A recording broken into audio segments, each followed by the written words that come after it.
In this video, I'm going to show you how to divide a polynomial by a monomial, which means one term. We're only going to divide by one term. And what I'm going to show you is that you want to divide each term by the given monomial, and then we're going to simplify if we need to our fractions. So if I have 6x plus 9, I'm going to divide each of those terms by 3 separately. Well, 6 divided by 3 is 2 for my linear term, and 9 divided by 3 is 3, and this is our answer for part A. And then, if we keep going here, 7n squared divided by n, and my 4n divided by n. So notice how I'm dividing each term by that monomial. If I have two n's on the top, this really means 7n n over n, and 4n over, and I don't know why I wrote 4 here, that should have been the letter n.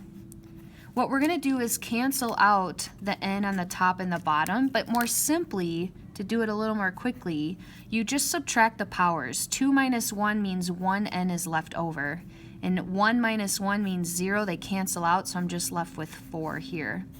So 7n plus 4 for my second polynomial. Now for the third one, I have 4t to the third divided by a t, and 2t squared divided by a t.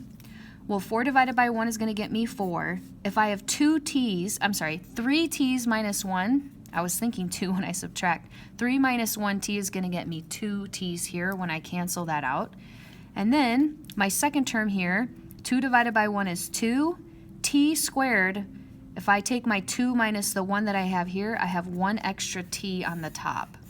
So again, if you were to expand this, it would be 4t over t, and 2t over t.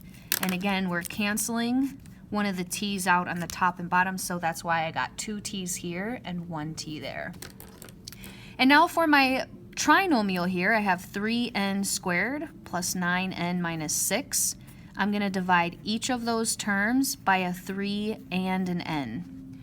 So if this is 3n n over 3n, if this is 9n over 3n, and negative 6 over 3n, let's cancel what we see in common, and let's actually divide. 3 divided by 3 is 1, so I have 1 n left.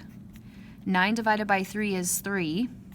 6 divided by 3 is 2, and I have an n left on the bottom that's not going to cancel with anything on the top, so I'm going to be left with a fraction here for my last term.